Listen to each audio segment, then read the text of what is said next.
En cuanto al lenguaje de programación Java, surge en 1995 directamente bajo el paradigma orientado a objetos. Esto nos permite que el lenguaje pueda escribirse independientemente de la plataforma en la que se está programando y que se va a ejecutar, haciéndolo un tanto más seguro y un poco más fácil en ocasiones de aprender que C++. Se facilita porque Java maneja una gestión automática de la memoria, no incluye punteros, lo cual le reduce un poco la complejidad para los programadores que están apenas aprendiendo, y tampoco tiene el mecanismo de herencia múltiple, sino que maneja interfaces y metaclases. Esto lo vamos a ver a fondo el próximo semestre en programación orientada a objetos. Java fue creado para que sea neutro a la arquitectura de la computadora. No importa si está montándose en un procesador i5 o si está montándose en un Core 2 Duo. El chiste es que pueda ser ejecutado por una enorme variedad de hardware y que también las aplicaciones fueran independientes del software, sobre todo del sistema operativo.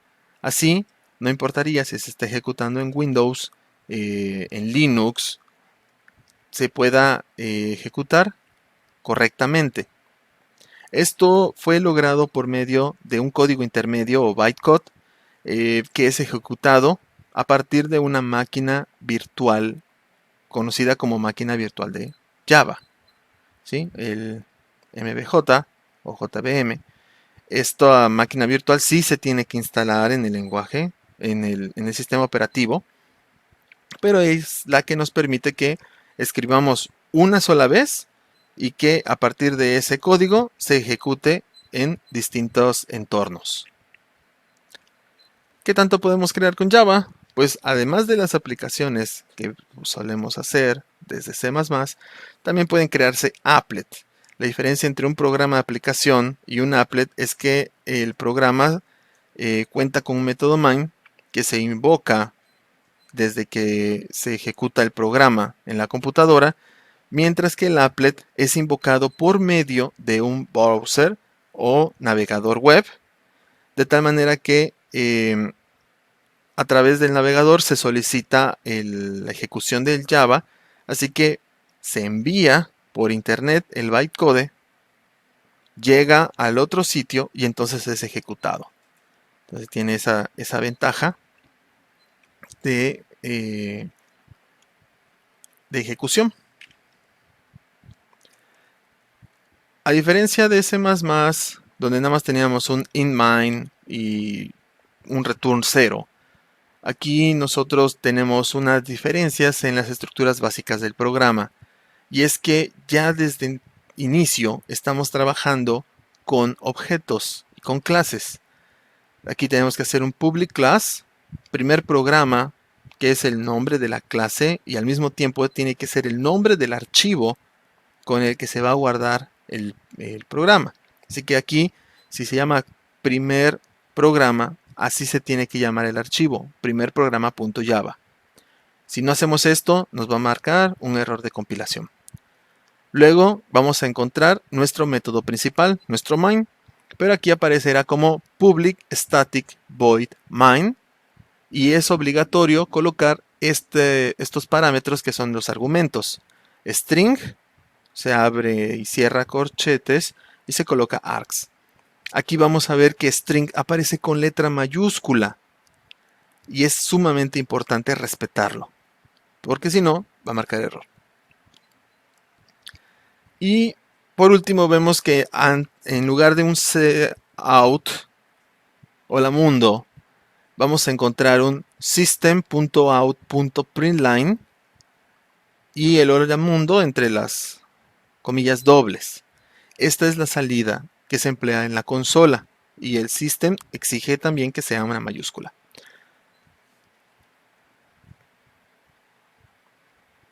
Dificultad. simplemente entender cuándo se está trabajando en C++ y cuándo se está trabajando en Java, porque tienen estas pequeñas diferencias entre los mecanismos de entrada y salida. Pero conforme vayamos avanzando, vamos a ir dándonos cuenta que tienen muchas similitudes. Formas de usar comentarios, encontramos 3, esta doble barra, este con inicio y fin, y este con inicio y fin que manejan los asteriscos. En tipos primitivos o nativos vamos a encontrar int, short, long, byte, float, double y char. Estos son datos singulares. Tenemos la declaración, puede hacerse la declaración del tipo de dato, el nombre de la variable y la asignación del valor, e inmediatamente puede haber una coma y declarar otra variable. Si imprimimos los dos variables, tanto variable como otra variable, aquí es muy probable que se nos muestre en la pantalla un 7, pero acá un valor que no sabemos, conocido también como valor basura. La asignación también puede ser múltiple, en el sentido de que podemos tener un int x, int y y z. Aquí son 3 variables porque están separadas por coma. Y hacer que x sea igual a y, que sea igual a z, que sea igual a 25. Si mandamos imprimir la x, la y y la z, las 3 van a tener en su interior el valor 25. Constantes. Para tener un método constante, tenemos que usar la palabra reservada final. Para tener una clase constante, tenemos que utilizar la palabra reservadas static final.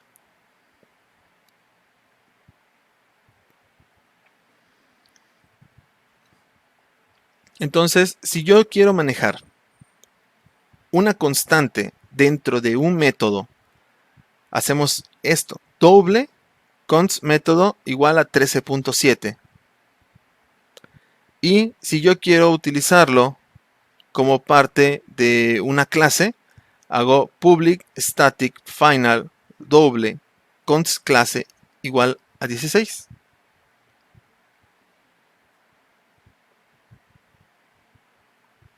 Esta es la diferencia entre hacerlo dentro del main y hacerlo afuera como parte de la clase completa. Tenemos operadores, todos estos los hemos visto en C++, aritméticos, relacionales, lógicos, de manipulación de bits, y la precedencia de estos operadores va a ser incremento y decremento, aritméticos, luego los relacionales, luego los lógicos y por último la asignación. Obviamente el más importante, que estaría en una línea 0, son los paréntesis. Métodos matemáticos aquí se van a invocar por medio de mat.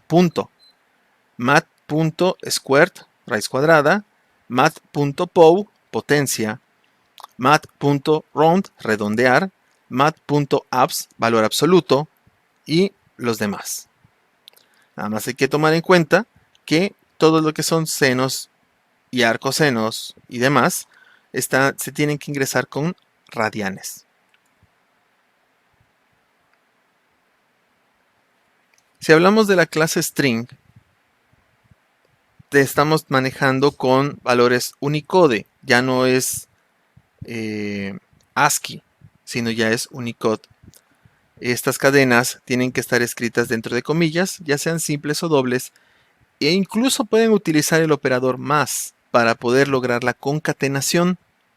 Podemos ver en este primer ejemplo, este es un programa completo. Tenemos un hola, entre doble comilla, más mundo. Y lo que va a imprimir en la pantalla es un hola mundo. En este segundo programa tenemos una cadena que dice mundo. Y entonces aquí tengo hola, que es un texto, más cadena que contiene el texto mundo. Y su salida va a ser igual que la del primer programa. En este tercer programa, vemos que a A le asigné el valor 3, a B le asigné el valor 4, y en este le imprimo la suma de A más B. Desgraciadamente, esto nos va a dar de salida suma es igual a 34. A diferencia de este tercer programa, pero que A más B ocurre dentro de paréntesis, primero se ejecutan tomando los valores de entero, obteniendo la suma de enteros, y después se hace la concatenación a una cadena, convirtiendo este 7 en una cadena para poder imprimir. Mientras que aquí, como primero se realiza las sumas, todas son iguales y se van a hacer de izquierda a derecha, lo toma como texto más texto más texto, y es que se imprime 34. En cambio aquí, la precedencia, gracias a los paréntesis, hacen que se interprete como número y luego se pueda obtener como un texto. Y vemos que dice suma 7.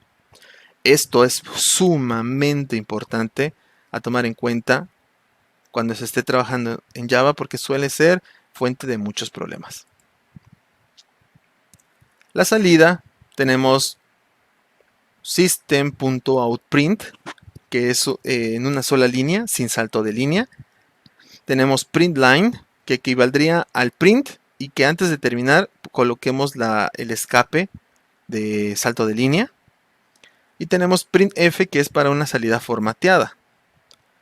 En entrada, ahí sí va a costar un poco más de trabajo, porque tenemos que incluir un objeto de tipo